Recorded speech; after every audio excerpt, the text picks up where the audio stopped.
cosa es lo que, no digo el pueblo judío, pero hablamos la vez pasada, por ejemplo, con respecto al rabinato.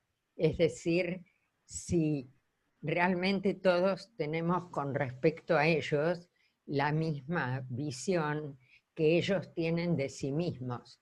Porque ahora enseguida nosotros hablamos acerca de los caraítas y los samaritanos, y es cierto que para Medinat Israel ellos son israelíes.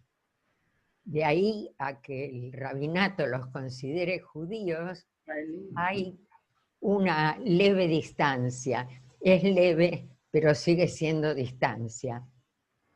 Entonces, yo quería ahora abrir, compartir pantalla, porque antes de seguir con el grupo, porque sí, en el título dice los Lembas, que no sé si alguien alguna vez lo escuchó nombrar o no, pero de cualquier forma lo vamos a hablar, y no solo de los Lembas, ya agregué, si nos queda tiempo, otro grupo más. Pero antes de empezar con eso, vamos a tratar de ubicarnos a nosotros mismos. Y primero, hablando de pueblo, también hablemos de Israel, porque en Israel también vive un gran conjunto de grupos. Es decir, nosotros los judíos somos un grupo supuestamente mayoritario, pero ahora enseguida vamos a ver también qué quiere decir mayoritario, qué quiere decir somos todos judíos, qué tipo de judíos. Somos lo mismo todos, pero qué lástima que no lo tengo, o que Darío antes de irse no me dejó conectar la pantalla, porque yo les pregunto, más o menos, ¿qué porcentaje calculan ustedes que hay de judíos viviendo en Israel? Primero, ¿sabemos cuántos habitantes tiene Israel? 9 millones. 9 millones. 9 millones. Alrededor de 9 millones. ¿Qué porcentaje de esos 9 millones de habitantes son judíos? El 70%. 7 millones. Hay 2 millones que no. 60%. Considera un 75%. 75%. Perfecto. ¿Y sí. todos los demás qué son? Ahí van. Antes que siga, te digo que le hagas una pregunta a alguien que es muy interesante, de un pueblo muy importante que se llama Ubajay. Ah, bueno, Ubajay en la provincia. Ahí lo tenemos a mi amigo Santiago de ahí. Bueno, Ubajay está un poco más cerca. Yo estoy pensando en los pueblos que están viviendo en Israel. Entonces, nombres de pueblos. Los drusos. Perfecto, Dina. Los drusos. ¿Ustedes escucharon nombrar todos? Sí. Aparte de Dina. Sí, me imagino que si los mencionases porque los conoces. Sí. Bueno, ¿qué más? Bueno, los musulmanes, los árabes cristianos, los armenios. Los armenios. ¿Y qué son los armenios? Católicos ortodoxos. No. Armenios sería en todo caso una nacionalidad, porque Armenia es el nombre de un país. Pero cuando vos decís armenios... No, me refiero a la creencia, a la cultura que tienen. Claro, o la religión, porque en realidad cuando hablamos de todos estos grupos, más que nada nos estamos refiriendo a religión. Aunque sostengamos que el judaísmo es más que una religión y que es una civilización y que es una cultura, pero ahora en este momento, y cuando pueda voy a mostrar la tabla, dijimos que hay judíos, que hay drusos, que hay musulmanes. Dina dice que hay armenios, pero yo digo que el nombre armenios todavía no me dice nada, Son católicos ortodoxos. ¿Cómo? Católicos ortodoxos. Hay quienes católicos ortodoxos, Los armenios, los cristianos, griegos, cristianos cristianos ortodoxos. Sí, pero no es lo mismo que católicos. Por eso también tenemos católicos en Israel, que es otra cosa. Y también tenemos católicos que se llaman asirios, católicos caldeos. Tenemos de todo, no nos falta absolutamente nada. Y tenemos también... Etíopes. Ahí está. Bueno, a los etíopes, si Susana me lo permite, lo dejamos para la semana que viene. Porque esto es un capítulo ¿Cómo no, Nehama? completamente aparte. ¿Cómo no? Pero también, no sé si alguna vez escucharon hablar sobre el nombre circasianos. Tal vez no lo escucharon, pero a lo mejor escucharon hablar de los cherkesim. Inclusive, Hay un paso de Ricudín que se llama Hay un paso eso, eso iba a decir, hay un paso de Ricudín, estaba Cherkesía. segura de que si no los conocen, por lo menos la cherkesía la Claro, bailamos debe venir todos. de ahí. Porque entre los Rikudim estaba el Ora, que es Ashkenazí, digamos, Sí. y estaba la cherkesía, y también estaba el Debka, Que es de Yemen. de los varones, Sí. especialmente venía de Arabia, era el paso fuerte, el musulmán. Así que todo se nos traduce en toda esa cultura. ¿Y quiénes son los circasianos? ¿Por qué bailábamos cherkesia? Porque muchos judíos vivían en esa zona que es una provincia también de lo que era Rusia, la vez pasada estuvimos hablando, que también está sobre el Mar Negro, y cuando llegaron a Israel, las primeras aliot, los primeros halutzim, traían todo, las canciones, las músicas, es decir, después le cambiaban la letra, y le ponían letra en ivrit, pero las músicas y las danzas las traían de otros lugares. Bueno, ahora sí o sí necesitaría que el administrador me permita compartir pantalla. ¿Hay alguien de la Keilah? Sí, ahí te habilito. Ahí. ¿Me podés dar compartir pantalla? Sí. Ahí está. A ver. Ahí está. Ahí está. Y ahora entonces, sí, porque estuvimos charlando hasta ahora y la primera pregunta era, ¿quiénes somos y cuántos somos? Todos estos que ven acá, obviamente son todos judíos y creo que los conocemos a todos, tal vez no al primero porque es un dibujo imaginario de Yehuda Maccabi. Y después tenemos a Flavio Josefo, tenemos a Rabbi Akiva, Maimónides, a Spinoza, lo conocen todos, a este señor que es don Freud, a Sholem Aleichem, a Einstein, del cual ya habíamos hablado. A esta señora por ahí no la conocen y yo honestamente tampoco la conocía. Se llama Emmy Noether y era una gran física, física atómica nuclear, que Einstein la apreciaba mucho. Y tenemos a Ben Gurion. Perdón, Nehama, ¿qué apellido dijiste? Se escribe Noether, pero se lee Netter. Netter, gracias. Tenemos a Ben Gurion y tenemos a Marc Chagall y tenemos a esta la conocen todos, a Natalie Portman. Es decir, traje algo que es una especie de mosaico que nos muestre que nosotros somos diferentes. Cuando empezamos a hablar, lo primero que dijimos es que cada uno de nosotros es un mundo y es diferente de todos los demás. La pregunta era, ¿cuántos somos?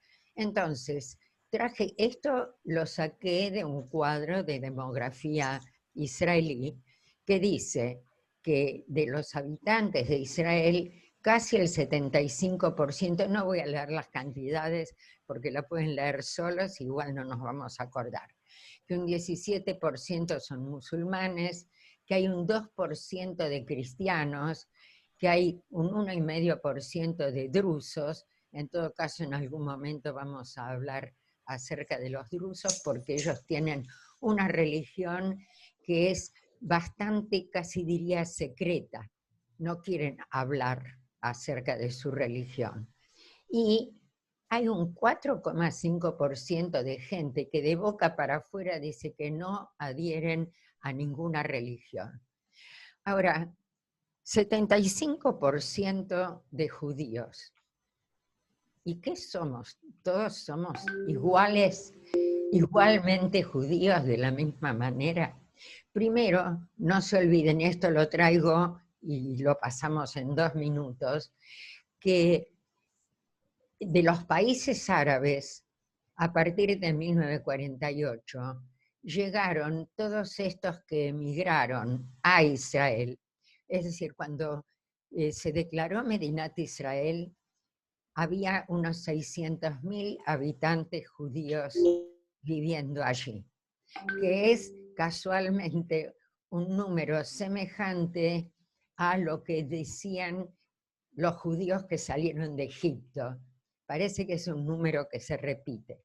Pero durante unos 50 años llegaron en diferentes épocas y por diferentes motivos un montón de judíos emigrados de diversos países árabes, de África y de Asia, que cada uno también traía su propia cultura. Es decir, que no eran judíos como los 600.000 que estaban viviendo de antes, que había Ashkenazim y había Sefaradim, etcétera, etcétera. Antes les mencioné a los circasianos, que son cristianos ortodoxos y musulmanes, porque viven allá en Rusia, y los que vinieron a Israel son unos 4.000 que viven, es una cantidad. Pero hay otros. No les enuncio los 6 grupos de católicos, porque Rubén mencionó católicos, pero dentro del catolicismo hay 6 subgrupos que ahora no me voy a dedicar a ellos. Los armenios que mencionó Dina, que son cristianos ortodoxos, que son los que conocemos por su vestimenta y porque uno de los 4 barrios de la Jerusalén vieja es el barrio armenio. Les comenté recién los asirios, que se autodenominan católico-caldeos, que también el que quiere lo busca en internet, porque ahora nos dedicamos a otra cosa. Los coptos es una religión cristiana, pero de Egipto. Tienen también su grupo en la iglesia del Santo Sepulcro, son de color más oscuro, y aparte de todo están los que se llaman a sí mismos arameos. Arameos porque no, es decir, tampoco explican cuál es su religión, pero son en total 600, así que tenemos de todo un poco. Y aparte, lo que mencionamos recién, nosotros la vez pasada hablamos de los samaritanos como un grupo judío, pero es, a ver, yo pongo mucho el acento en los términos y en las palabras, porque si yo digo judío, ¿a qué me estoy refiriendo? ¿De dónde son originarios los judíos? De Judá, me pareció, Mauricio, porque está muteado, así que de Judá, es decir, de Judea.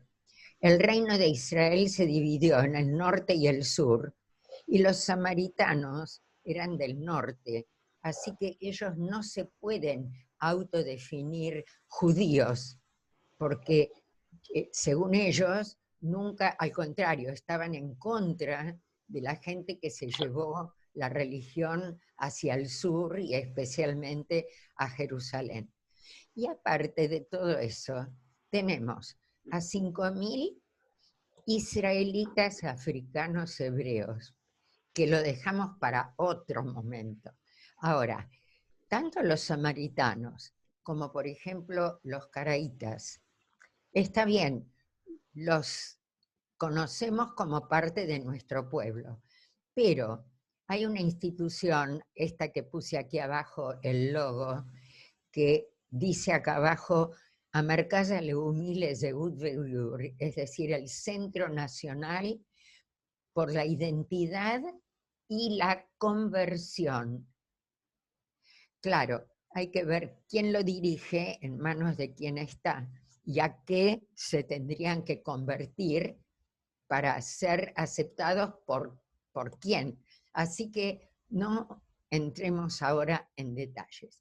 Dentro del judaísmo mismo, de lo que sí llamamos judaísmo, de judíos, tenemos un montón de vertientes, porque no es lo mismo el judío ultraortodoxo que los hasidim de Chabad, que los mitnagdim, que son los opositores a los hasidim, ¿sí?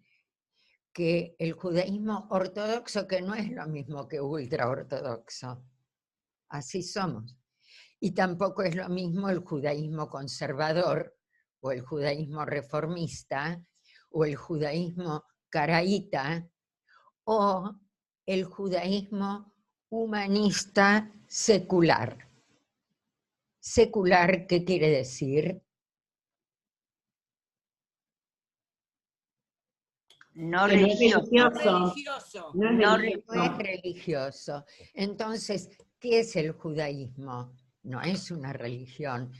Miren cuántos grupos tenemos. Y entonces ahora, dentro de la población judía, también tenemos otra estadística que dice que según los datos de la Oficina Central de Estadísticas, a los mayores de 20, es decir, la gente que está en la tzabá en adelante, se les pregunta cómo se reconocen a sí mismos. 41% de los judíos dicen que son ajenos a las prácticas y usos religiosos. Casi nada, 40%, 43%.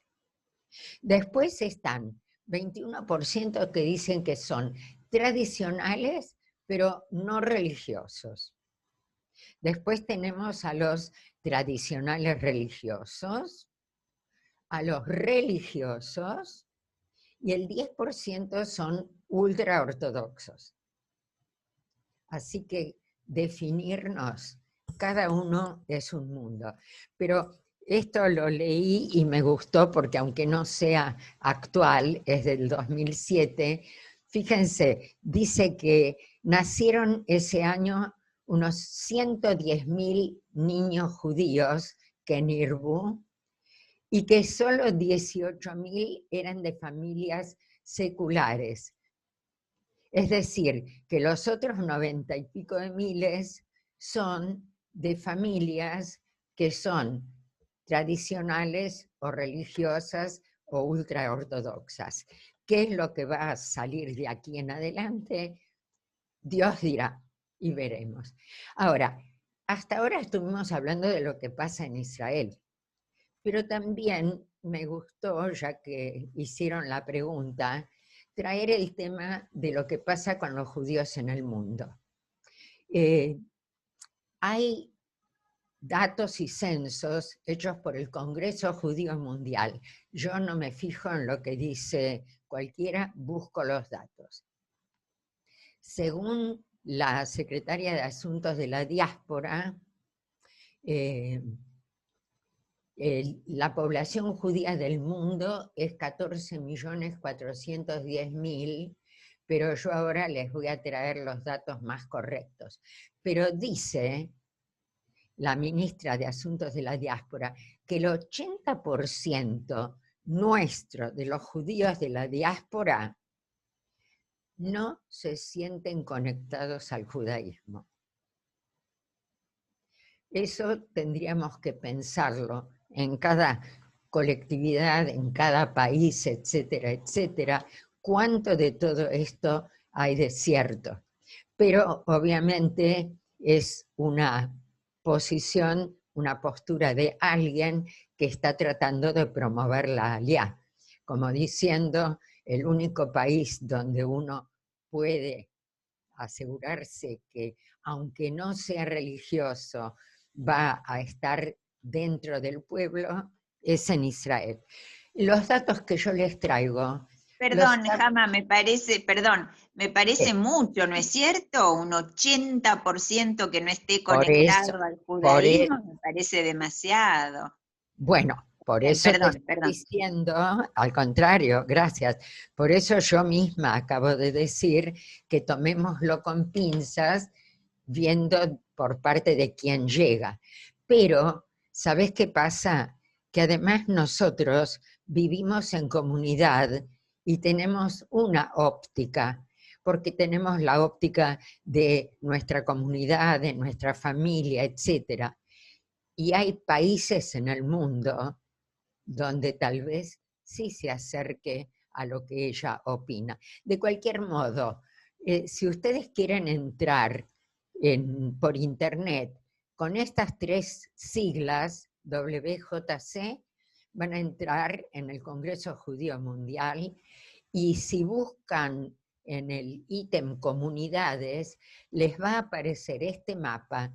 Todo lo que está en celeste son países que tienen comunidades judías. Y si ustedes cliquean en cada uno, se les va a abrir y les va a contar cuántos judíos hay, cómo viven, qué instituciones tienen. Por ejemplo, ven el cursor mío, mi flechita, si yo toco acá en Argentina, se abre y después ustedes pueden leer todo lo que quieran. Bueno, según el Congreso Judío Mundial, y no vamos a leer ahora todo esto, en Israel viven cerca de 7 millones de judíos, en Estados Unidos cerca de 6 millones, en Francia 400.000. La Argentina, siempre digo yo, es un país que hasta inclusive tiene problemas para decidirse. Dice, entre 180 y 230.000, depende de a quién tomamos en cuenta como judíos, así que estas 3 tablas las pasamos así. Obviamente dice acá, no se nota, que la lista incorpora exclusivamente países con más de 100 judíos declarados, es decir, que ellos hayan reconocido que son judíos, no que otros dicen que ellos son judíos. Ahora, dentro del judaísmo, y acá volvemos a nuestro tema de la vez pasada, ¿qué quiere decir tribus perdidas? Las tribus que se fueron alejando de lo que nosotros llamamos el judaísmo normal. Pero otra vez, para cada uno de nosotros, el judaísmo normal es otra cosa. La cuestión es que yo ya dije la vez pasada, y no me voy a detener, que este tema fue muy estudiado por Itzhak Ben Tzvi, que parece que el pobre mucho dinero propio no tenía, pero cuando llegó a ser presidente pudo editar su libro, Las tribus perdidas, y él en la introducción dice que en realidad podemos agrupar lo que llamamos tribus alejadas en 3 grupos. El primero son comunidades antiguas de judíos que están en los países del Islam, como el Yemen o Kurdistán o Persia, pero ya vimos en la otra tabla que muchos de ellos estuvieron volviendo. Cuando él escribió el libro, todas estas comunidades estaban aisladas y lejos del judaísmo central, digamos. Y teniendo en cuenta los años 50, también él habla acerca de los judíos que estaban del otro lado de la cortina de hierro. ¿Se acuerdan de de todos los pedidos, deja salir a mi pueblo, etcétera, etcétera. Después dice, hay un grupo que, chau, ya está, no están más, porque son sectas que con el correr de los años sabemos que existieron, como dijimos de los Házaros, o Bnei Binyamin, o del desierto de Ceibar, pero que hoy en día ya no existen más, así que ya está, los perdimos del todo, como los Casares. Y hay grupos que son singulares, que ellos sí se ubican dentro del marco del judaísmo y practican su fe, pero no siempre son reconocidos. Y además les traigo otro nombre de otros dos grupos que posiblemente ustedes sí los escucharon nombrar o los conocen, que son los Shabetianos, que era un grupo que en el siglo XVII conoció a Shabbatai Tzvi, que se consideraba a sí mismo como Mesías, y formaron una secta, y todavía siguen creyendo que él era el Mesías, etcétera, etcétera, que ahora no lo vamos a hablar, y que todavía en Turquía hay grupos que hacia afuera son musulmanes, porque a él el imperio turco lo quiso, le puso la opción, o te condenamos a muerte o te convertís al Islam. Y hay un grupo que hacia afuera siguen pareciendo musulmanes y que parece que internamente ellos se consideran judíos.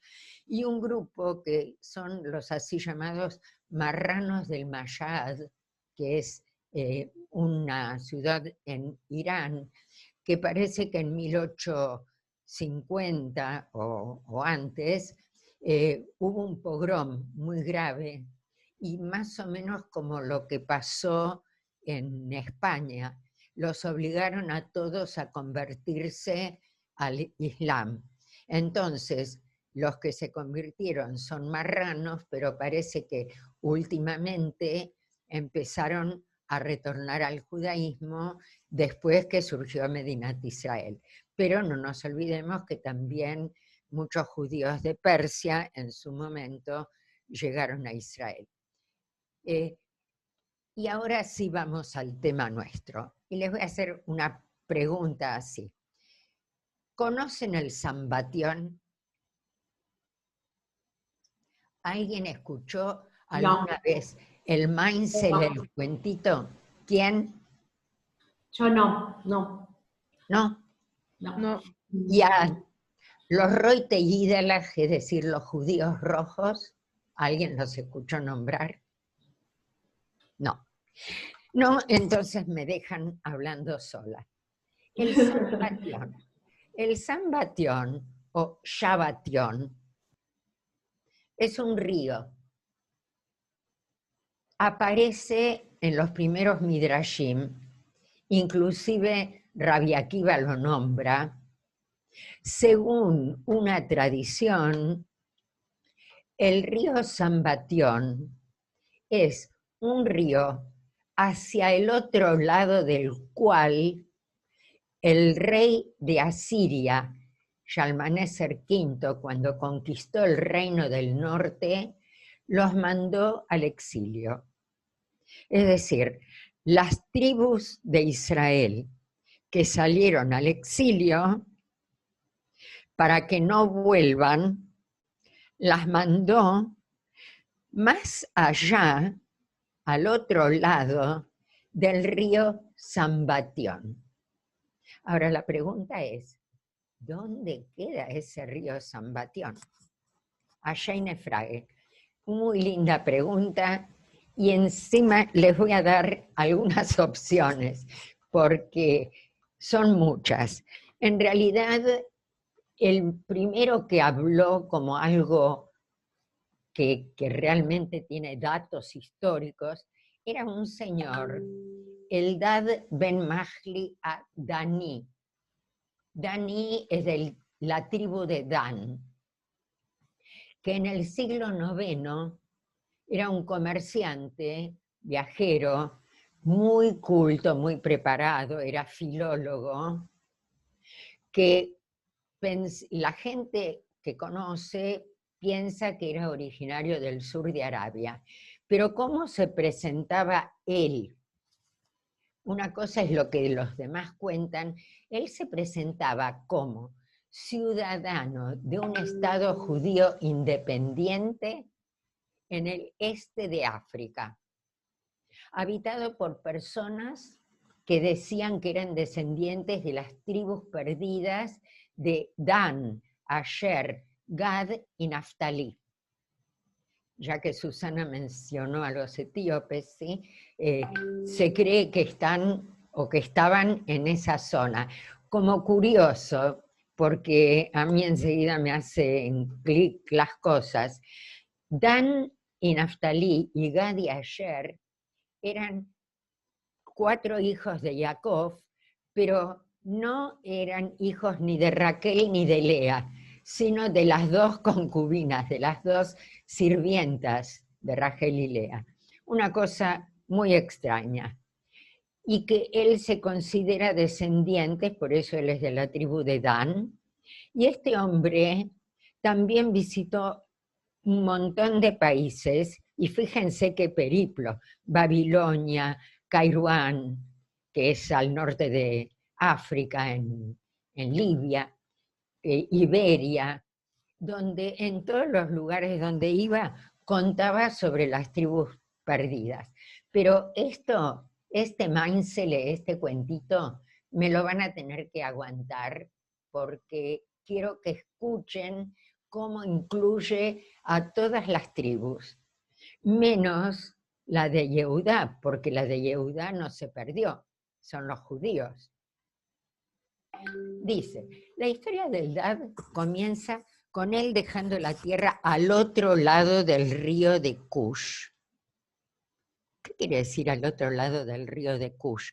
Recién hablamos del Sambatión. Y él dice que el río de Cush es donde él vivía, pero Cush es el nombre que en el Tanaj se le da a Etiopía. Era Abisinia en una época. Entonces, al final, ¿dónde está ese río? ¿Está en África? Que él viajó, bueno, escuchen esto, no sé, sí, ríanse. Viajó con un hombre de la tribu de Asher. Una gran tormenta destrozó la barca, pero Dios preparó una caja para él y su compañero, en la que flotaron hasta ser arrojados a la orilla entre una tribu etíope caníbal llamada Rom Rom. El asherita, que estaba gordo, fue comido inmediatamente, mientras que Eldad fue puesto en un pozo para engordar. Poco después, una tribu adoradora del fuego asaltó a los caníbales y Eldad fue hecho prisionero. Permaneció en cautiverio durante 4 años, sus captores lo llevaron a la provincia de Hazaña, según otra versión parece que es a la China, y fue rescatado por un mercader judío de la tribu de Isahar por 32 piezas de oro. No sé si alguno de ustedes se acuerdan, pero cuando hablamos de la península de Crimea y de los Krimchak, dijimos que en las guerras se tomaban muchos prisioneros y que después eran vendidos como esclavos, y que los judíos estaban, como Tzedaká, liberaban a esos esclavos, especialmente si era judío. Ahora, con la tribu de Isahar, que vive en paz y con comodidad y no hay disturbios ni mala suerte, bajo el liderazgo de un príncipe llamado Nachshon, Eldad habitó entre altas montañas cerca de Media y Persia. La tribu de Zebulún ocupa la tierra que se extiende desde la provincia de Armenia hasta el río Éufrates. Detrás de las montañas de Parán se encuentra la tribu de Rubén. La paz reina entre estas 2 tribus. Si luchan, luchan como aliados, se reparten el botín. Poseen la Biblia, la Mishnah, el Talmud y la Agadá. aclaremos, las 10 tribus cuando se fueron del Reino del Norte, todavía no existía ni la Mishnah, ni el Talmud, ni la Agadá. Así que acá está mezclando lo que él ya conocía. La tribu de Efraín y la mitad de la tribu de Menashe habitan en las montañas del sur de Arabia. Son muy belicosas. La de Shimón y la otra mitad de Menashe están en la tierra de los babilonios.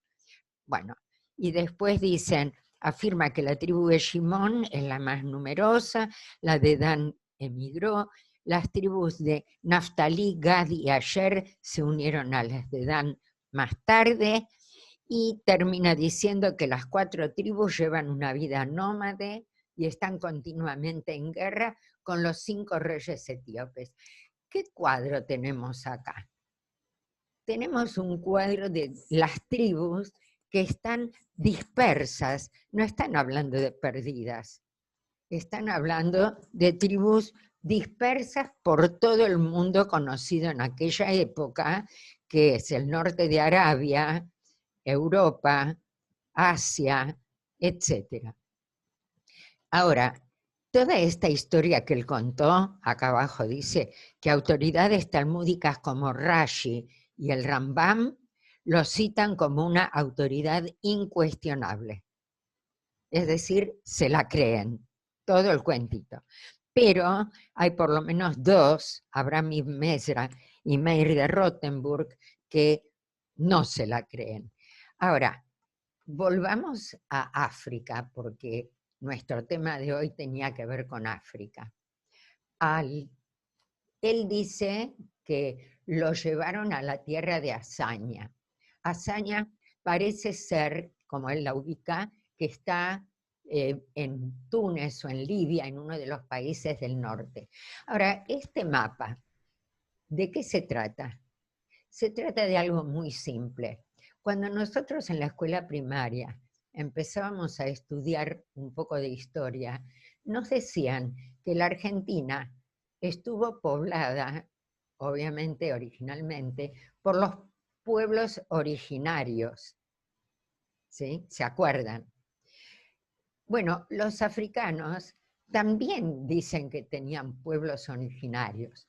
Kush es el antiguo nombre de Abisinia y después de Etiopía. Pero dice que todas estas son civilizaciones de África antes de la invasión de los asiáticos y de los europeos, hasta el 350. Y acá es donde vamos a ubicarnos para seguir con nuestro cuentito. Porque cuando hablamos del río, de ese río Sambatión, que todavía no sabemos dónde está, dice Eldad que al otro lado del río habita la tribu de Levi, rodeado por el río Sambatión. Y acá nos explica qué es el río. Es un río que saca arena y piedras durante los 6 días laborables y descansa en Shabbat. A ver si nos entendemos. Es decir, que los judíos de esas tribus viven al otro lado, pero como leímos antes, tienen la Torá, tienen el Talmud, son súper religiosos, pero durante los 6 días de la semana, el río no les permite pasar de un lado al otro a reencontrarse, porque tira piedras y arena terrible. Vamos a seguir con los dibujitos. ¿Ven? Es más, en la literatura rabínica esta casi me la olvido, que lo ubican o en la India, es decir, ya el río pasó por todos los continentes, pero es un río, el Sambatión, o por eso también lo llaman Shabbatión, porque la leyenda lo describe como un torrente cuya turbulencia solo cesa en Shabbat cuando los judíos no pueden viajar. Es decir, nunca se van a poder encontrar los de un lado con los del otro. Hasta tal punto todos se la creían que el historiador Flavio Josefo, que es muy conocido, que escribió libros importantísimos en la época de los romanos, lo localizó en Siria. Plinio, que era un historiador también romano, decía que estaba en Judea. Y Nachmanides, que era un sabio que vivió en España, decía que era un afluente del Éufrates. Así que más variedad no nos pueden dar.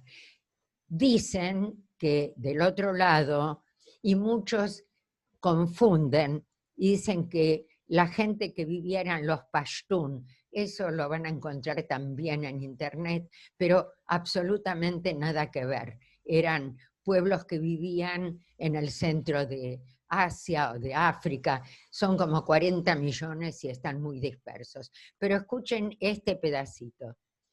Cuentan que el ancho general del río es de 200 els o codos.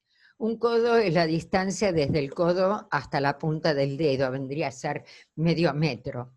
Es decir, 200 codos serían 100 metros de ancho. Pero en algunos lugares solo tiene 60 els, es decir, 30 metros. Yo me lo imagino el ancho de la avenida Corrientes o algo por el estilo. Y dice, ¿para qué? Para que nosotros podamos hablar con ellos, los del otro lado. Pero ni ellos pueden venir a nosotros, ni nosotros podemos ir a ellos. Por eso lo llaman las tribus que no son perdidas, sino dispersas. ¿Y por qué no pueden venir?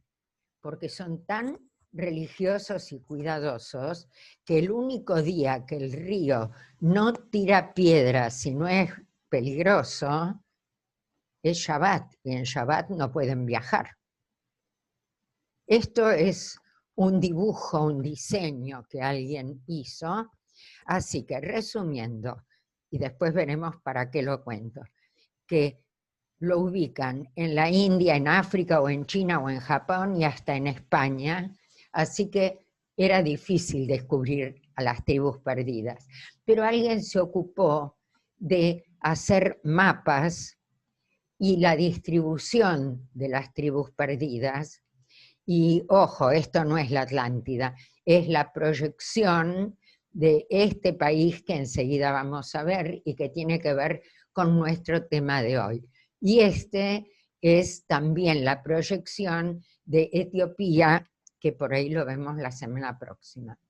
Entonces, dijimos antes que cuando murió Weizmann, Yitzhak Ben-Tzvi fue presidente, él se ocupó, y cuando hablamos de los samaritanos y de los caraítas, dijimos que él como presidente del país se ocupó de conectarse con ellos y de que todas las tribus perdidas pudieran volver. Entonces ahora sí, llegamos al nombre que yo había propuesto para la charla de hoy, que es los Lemba. Y tengo otra más que espero que podamos llegar. Las tribus, hay grupos que se consideran a sí mismos judíos por herencia. Es decir, que ellos se consideran descendientes de judíos. Hay otros grupos, que después vamos a ver, que son judíos porque adoptaron el judaísmo. Pero los Lemba son un grupo que vamos directamente a ver. Actualmente habitan en Mozambique. Mozambique es este país, enseguida vamos a verlo en el mapa total de África, que tiene fronteras con Zimbabue y con Sudáfrica. En Zimbabue misma y en Sudáfrica.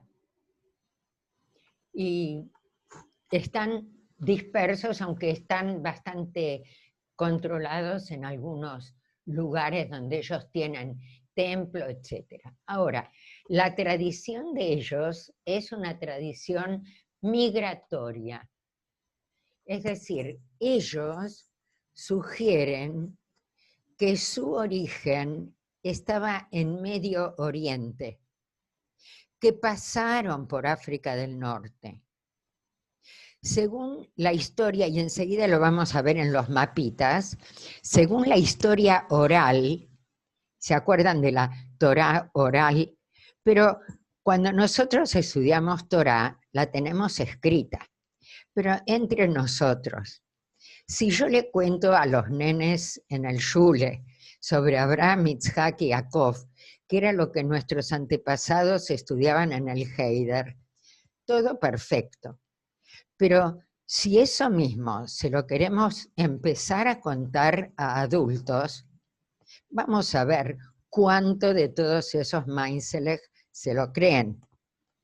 Entonces, estos cuentos, que son la historia oral Lemba, cuenta que sus antepasados eran judíos que vinieron de un lugar llamado Sena hace varios cientos de años, se afincaron en África del Este, y hay un investigador británico, ¿sí?, un tal Parfit, que dice que localizó esa ciudad de Sena, que estaba en el Yemen, enseguida vamos a ver el mapa, y que después se dispersaron, ellos también, como dijimos recién, por Mozambique, Sudáfrica y Zimbabue.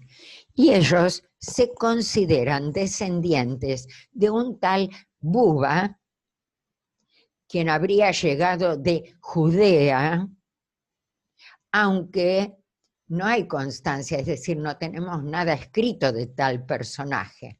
Pero ellos dicen eso, que es una tribu de África meridional, que cuando llegaron a África, muchos de ellos eran hombres y obviamente necesitan mujeres, y que las mujeres eran mujeres africanas y hablan idiomas bantúes semejantes a los vecinos, pero tienen prácticas específicas y creencias religiosas parecidas a las del judaísmo.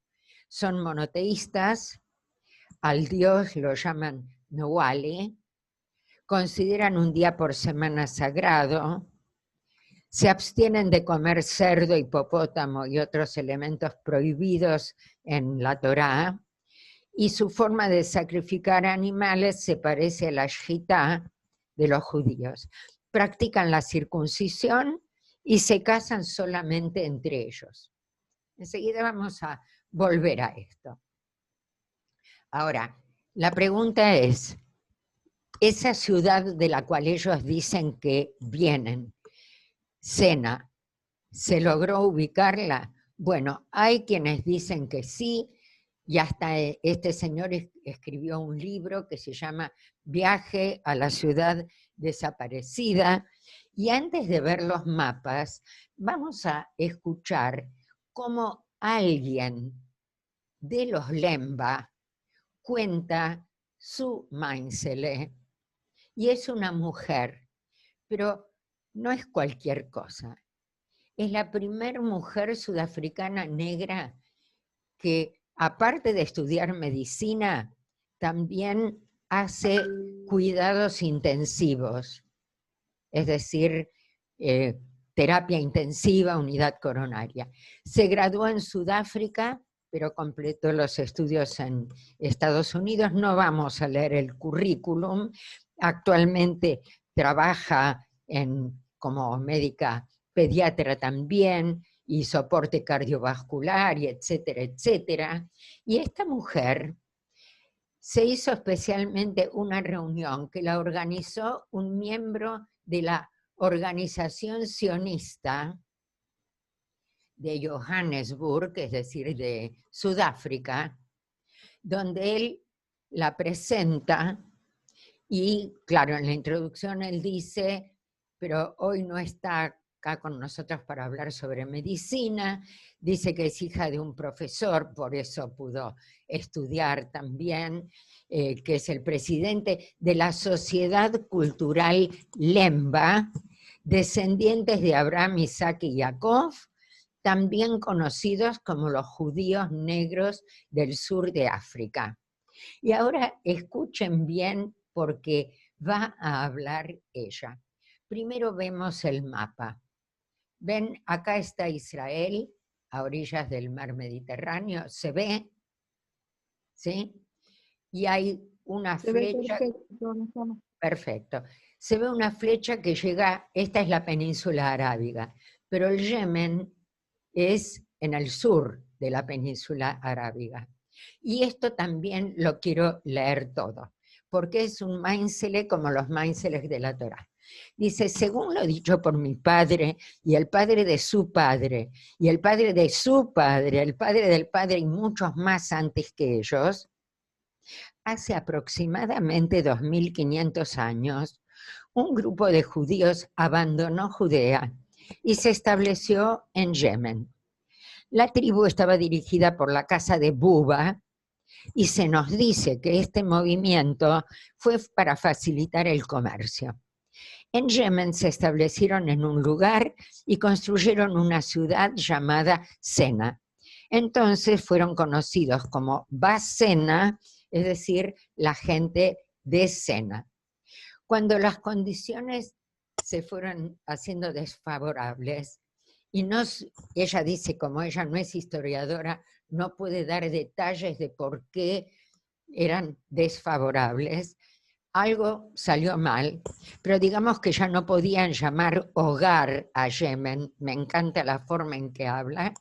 La casa de Jamisi asumió el liderazgo y condujo a la gente de Yemen a África. Esta flecha va directamente al sur, pero por lo que ella cuenta, dice que pasaron a África, pero una vez en África, la tribu se dividió en dos secciones. Un grupo se estableció en Etiopía y el otro grupo se fue más al sur, a lo largo de la costa este. Se establecieron en lo que hoy se conoce como Tanzania, Kenia, y construyeron Sena II. Aquí prosperaron y aumentaron en número. A ver si nos vemos. Acá de Etiopía fueron para Kenia, ¿sí? y Tanzania, y llegaron más al sur. Sigamos. Me temo, dice ella, que el gusanillo de viajes, como nosotros decimos, el bichito de los viajes volvió a morder, y ya estaban en movimiento. Un pequeño grupo se fue y se estableció en Malawi. Está dándonos todos los datos geográficos. En Malawi y Kenia. Sus descendientes todavía residen en estos países hasta el día de hoy y generalmente se les conoce como Bamueñe, señores de la tierra. El grupo restante, bajo el liderazgo de la Casa de Bacali, siguió adelante y se instaló en Mozambique. Y aquí construyeron Sena III. Incluso hoy en día los Basena se encuentran en Mozambique, que es el primer mapa que yo les había mostrado. Después de muchos años, parte de la tribu, ahora bajo el liderazgo de Seremani, que es la casa a la que pertenezco, se trasladó más al sur para establecerse en Chiramba, en lo que hoy se conoce como Zimbabue. Fueron conocidos como Balemba, y nuestra gente todavía vive allí hasta hoy. Algunos miembros de la tribu se trasladaron nuevamente al sur y se establecieron en Sudáfrica, y nos da los nombres de algunas ciudades de Sudáfrica. Y para terminar su historia, dice, esta historia, escuchen bien esto, porque me encantó, esta historia se le ha contado a todos los niños Lemba desde que son capaces de comprender. Eso se llama tradición. Está dicho para que sepamos de dónde venimos, quiénes somos y cómo vivimos. Se cuenta y se seguirá contando y escribiendo para que las generaciones futuras no se pierdan y no se las vuelva a encontrar. Es decir, ella no quiere que haya más tribus perdidas. alguien le debe haber preguntado si ella se la cree toda esa historia. Y ella contesta, ¿si creo esto? Oh, sí. Mi padre me dijo, y ahora hay pruebas científicas para los no creyentes. Y ahí vamos. Los machos Lemba poseen el gen Priestley-Coanim en su cromosoma Y. Y esto realmente pertenece a un trabajo que después vamos a ver. Y ella dice que en los mapas antiguos de Tierra Santa ahora se encontró un lugar que se llamaba Lemba. Yo eso lo estuve buscando, pero no lo encontré, lo que nos lleva a mi generación. ¿Qué quiere decir esto del gen? Les cuento que es verdad. Lo sorprendente de la tradición de Lemba es que podría ser cierto, porque un equipo de genetistas encontró que un elevado porcentaje de hombres Lemba llevan en su cromosoma masculino, y no me hagan preguntas sobre esto porque yo sobre biología y sobre no entiendo mucho, pero que llevan en su cromosoma masculino un juego de secuencias de ADN que es distintivo de hombres que pertenecen a uno de los 12 clanes Lemba. Fíjense que ellos también tienen 12 clanes, conocido como el clan de Buba, que es el clan que ellos dicen que vino de Judea por el Yemen. El descubrimiento del linaje judío de los Lemba se asemeja al de los Kohanim. Y esto no es mentira, esto es verdad. No sé hasta qué porcentaje, pero es cierto que en la gente que es Cohen se encontró en el ADN un componente que es exclusivo de los que son Cohen, y parece ser que los que pertenecen a ese clan de los Lemba también lo tienen. Así que vuelvo a insistir, ustedes pueden averiguar por su lado, porque es cierto que encontraron que el 45% de los Kohanim Ashkenazim lo tienen, y el 56% de los sefaradim tienen ese factor Cohen, mientras que los demás hombres tienen en ese gen en un 3 o un 5%. Así que creer o no creer, investigar lo que quieran, tenemos una comunidad Lemba. El presidente de Harare es la capital de Zimbabue. El presidente, que no sé si sabré deletrearlo, Mordred Mairesera, es el presidente de la comunidad.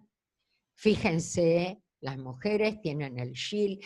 No se fijen mucho en el shofar, porque otras tribus no judías en África también tocan el shofar, pero escuchen la plataforma ideológica. Creemos en un solo Dios, Nahuali, que es el creador de todas las cosas.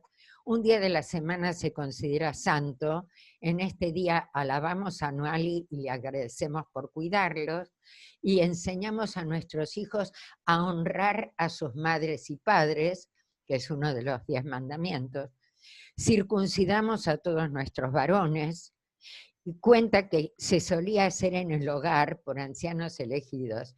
El varón fue circuncidado a la edad de 8 años, y dice, nos equivocamos con el tiempo, es decir, en lugar de 8 días, se fueron a 8 años. Hoy en día algunos lo hacen en hospitales. Bueno, en Estados Unidos también. Hay un fuerte movimiento para traer esto de vuelta a casa. Tienen las leyes dietéticas, no mezclan leche con carne, se lavan las manos antes de comer. Tienen un calendario, dice que solíamos observar la luna, pero hoy en día todo el mundo tiene un calendario. Para el entierro los entierran colocados mirando hacia el norte de donde venimos. Claro, para ellos Israel está en el norte, y en las lápidas colocan el Maguen David. Y se trata de que se casen los lembas entre sí unos con otros. Nos reunimos una vez al año para una conferencia cultural y parece que uno tenía una granja y quería hacer un kibutz en la granja. Y tienen contacto con israelíes y también con instituciones americanas. Dice que están recibiendo ayuda de una organización que se llama Culano, tal vez la conozcan, pero si entran en Google, www.culano.org,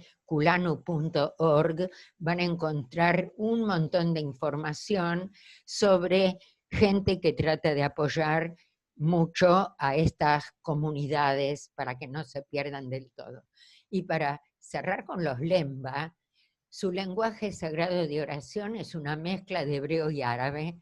Tienen un objeto religioso, ahora lo vamos a ver, que consideran que es una réplica del Aron HaKodesh, del Arca Bíblica de la Alianza, conocida como Negoma Lungundi, que significa el tambor que truena, y dicen que eso fue construido hace casi 700 años a partir de los restos del arca original, que según la Biblia se utilizó para contener los 10 mandamientos. Bueno, este es el artefacto, el objeto religioso que dice que hace unos meses se exhibió y que todos se sienten muy orgullosos porque para ellos es el elemento más antiguo y que simboliza su religión. Y para pasar en breve a una tribu más, nos vamos a Uganda. ¿Quién se acuerda de Uganda? Y por el rescate de los judíos en Entebbe. Bueno, Idi Amin. Bueno, eso es lo que ellos dicen, los judíos que viven allí, que influyó, enseguida vamos a ver en qué. Les comento que miren, acá está Kampala, que es la capital, y acá al lado está Entebbe. ¿Se acuerdan del rescate de Entebbe? Sí. Pero la mayoría de esta tribu que ahora vamos a mencionar vive en esta ciudad, Mbale. ¿Sí? ¿Quiénes son los Abayudaya? ¿A qué les suena este nombre? Abayudaya. Yudaya de Yehudá. Exactamente. Exactamente. Los Abayudaya, me encantan estos chicos divinos. Son una preciosura, pero ellos son judíos por adopción. Dice que son una comunidad que son devotos, guardan kashrut, observan Shabbat. La mayoría de ellos son reconocidas por reformistas y por conservadores, y hasta parece que en 2016 un rabino realizó hasta una conversión ortodoxa para una comunidad. Se estima que son entre 2.000 y 3.000, son agricultores. No les voy a leer los nombres de las tribus ni de los grupos, pero ¿cómo surgió? El origen de la comunidad se lo deben a un señor, este señor, que fue un importantísimo líder militar y estadista que se llamaba Semei Kakungulu, que originalmente estaban bajo la dominación inglesa y fue convertido al cristianismo por misioneros británicos. Pero cuando empezó a leer la Biblia, se dio cuenta de que las leyes importantes estaban escritas en los primeros 5 libros de Moshe, era la Torá, y entonces dijo que todo lo demás no servía para nada, ni el Nuevo Testamento ni nada, y en 1919 se circuncidó él a sí mismo y a sus hijos y declaró que su comunidad era judía. Y parece que un año después llegó un judío extranjero que no saben si era de Israel o creen que era de países ashkenazí, y que los instruyó y les trajo más datos sobre las festividades como Pesach, Shavuot. Estuvo 6 meses con ellos y se aprendieron todo. Lo que pasa es que después que él murió, lo continuó un tal Samson Mugove, que era uno de los discípulos, y todo anduvo bien hasta el gobierno de Idi Amin. ¿Se acuerdan de Idi Amin? Idi Amin es el de Entebbe. Sí, sí. ¿Se acuerdan? Bueno, Sí. Idi Amin prohibió todos los rituales judíos, destruyó 30 sinagogas y perseguía a los judíos. Entonces, muchos de los miembros de la comunidad se convirtieron o al cristianismo o al islam porque, como dice el judaísmo, lo más importante es la vida. Y únicamente un pequeño grupito de unos 300 miembros permaneció comprometido con el judaísmo. Después que Idi Amin cayó, es decir, pasaron años, entonces ese grupo volvió al judaísmo y se llamó a sí mismo Sheirit Israel, que quiere decir el remanente de Israel. Esto lo traje simplemente para recordar. Yoni era el comandante del grupo de rescate del avión y que fue el único que resultó muerto. Es el hermano de Bibi Netanyahu. Y esta era la otra fallecida, ¿se acuerdan? La señora Esadora, que la habían llevado al hospital y no pudo. Una pasajera. Así que, pero acá tenemos a los Abba Yudaya. Esto es uno de sus templos en Nabugoye, que es en las afueras de esa ciudad que yo antes les mencioné. Esto es el Shil que ellos tienen. La historia de ellos se contó en un libro que se llama Los judíos de Uganda, y tienen instituciones comunitarias actualmente como una escuela primaria, una secundaria, una casa de huéspedes, una yeshiva, una sinagoga, un hospital judío, una nueva sinagoga y un centro médico, y les quiero nada más que, para ir terminando, mostrar fotos. Esta es la escuela primaria, los chicos, si vamos a tener 2 minutos los vamos a escuchar también, porque tengo 2 minutos de YouTube. Dale, déjame, obvio. Esto es la nueva sinagoga que se construyó con donaciones de judíos de Estados Unidos para los abayos. Este es el rabino actualmente, un tal Gershon Sisomu, que está reconocido por el movimiento conservador, es músico obviamente también, tienen las canciones que son una mezcla de la música africana con los klezmer, digamos así.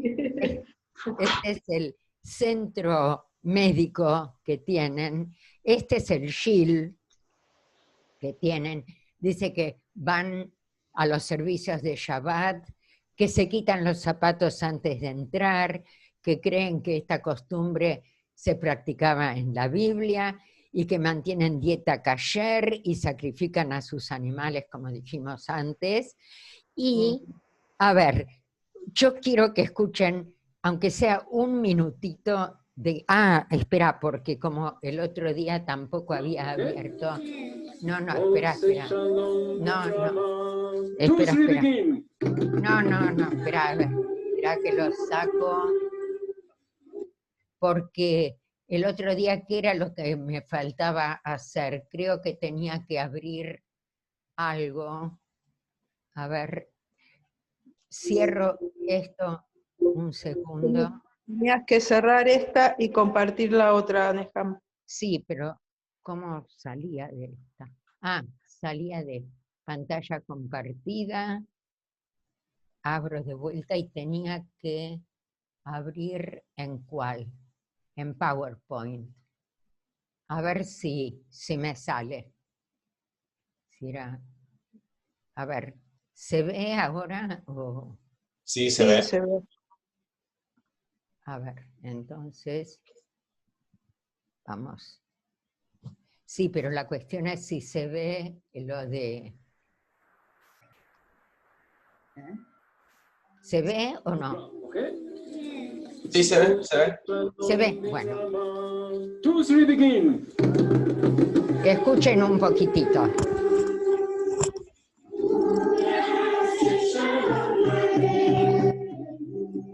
Pero esperen un poquitito. ¿Se oye?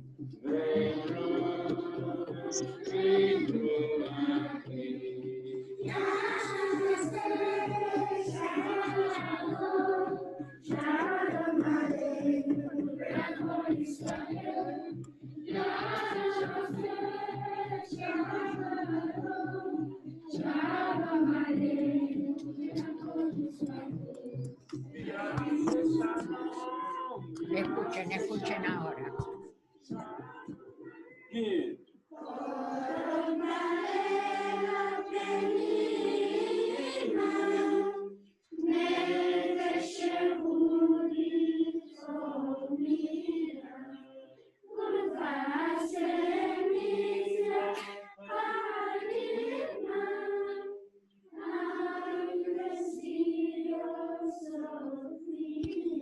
Esta es la escuela. Este es el maestro. Esta es la maestra. Nehama, estamos viendo una imagen quieta, donde hay una señora llevando la Torá. No quiero entretenerlos mucho tiempo más, así que porque ya nos pasamos de la hora, pero quería por lo menos que vieran lo que es la vida allí.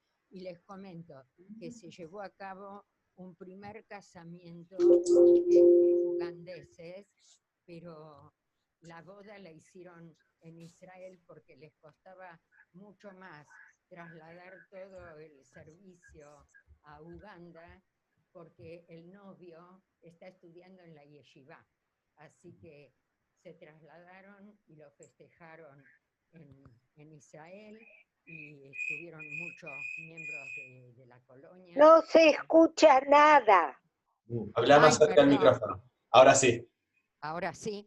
Bueno, que la primer boda entre ugandeses se llevó a cabo en Israel porque el novio está estudiando en una yeshiva, y estuvieron muchos, obviamente, rabinos, conservadores y reformistas. Y para despedirnos tenemos estudiando a una mujer que estudia para ser la primer rabina mujer de Uganda. Así que tenemos ya todo preparado para la reunión de las diásporas, ya que estamos en el norte, en el sur, en el este y en el oeste. Me gustaría hacer un voto por Kibbutz Galuyot, es decir, la reunión de las diásporas, para que no tengamos que seguir hablando de tribus perdidas. Muchas gracias por la atención y nos vemos en otro momento. Genial, Nehama. Muy bueno. Muchas gracias, Nora. Gracias. Nehama. ¡Ah, qué maravilla, Nehama! Piel de gallina tengo, la verdad. Maravilloso. Qué increíble. Esos No, niños todas cantantes cosas latinos. desconocidas. Qué bueno. Nehama, Mejaye. Mejaye. Perfecto, Esther, te entendí, te escuché. Ustedes no se imaginan lo que yo me voy maravillando. Nehama, se cada te vez. escucha otra vez bajo. Nehama. Digo que ustedes no se imaginan hasta qué Nehama. punto... ¿No se oye? Ahora sí se te escucha. Bueno, no se imaginan ustedes hasta qué punto yo misma me maravillo cada vez que leo y encuentro estas cosas, porque a mí no me las contó nadie cuando yo iba a la escuela, ¿no es cierto? Así que espero, si no les molesta, seguir con esta serie, porque Me encanta. Sí, Así que, sí, bueno, muy interesante. Bueno, Sí, le voy a dar obviamente el que gusto sí. a Susana con los etíopes porque son un capítulo especial entre los judíos de África. Gama, Sí. cuando yo estuve con la beca en Francia, hubo una exposición ahí en París que se llamó 2 millones de años de aventura humana. Y contaban los franceses que habían descubierto el cadáver de una mujer, ahí en Etiopía, ¿no? Sí, de 1 sí. metro de altura, negra. O sea, está coincidiendo con lo que vos estás mostrando hoy. Que los antepasados del ser humano eran africanos y negros. Y después vaya a saber por qué yo soy pelirrojo. Ah, bueno, eso cuando empezamos, pregunté si alguien sabe qué era el Sambatión y quiénes son los Roite y Idelech, es decir, los judíos rojos. También Bueno, vamos no a me preguntes a mí. No, Ahí está, ahí decime, son tus ascendientes. Sí, en mi lo de abuelo era pelirrojo. una pregunta, en lo de la mujer negra, ¿no decía aparte si era judía? No. Estamos hablando de Francia. Y mostraron cómo hacían el pozo para sacar los restos ahí de humanoide. Pensá, 2 millones de años tenían esos huesos. ¿Tá? Exactamente. Bueno, gracias por la paciencia. Porque lo contaban por el carbono 14. Claro, sí. Eso hoy en día se puede saber. Los judíos eso no lo conocían. No. No. Bueno, gracias, Nekama. Muy lindo, muy interesante. Muy bueno. Muy bueno. Bueno, muchas gracias. Chao, Felicidades. chao. Gracias. Chao, chao. Chao. Chao, nos vemos. Gracias, Nekama. Buenas tardes a todos.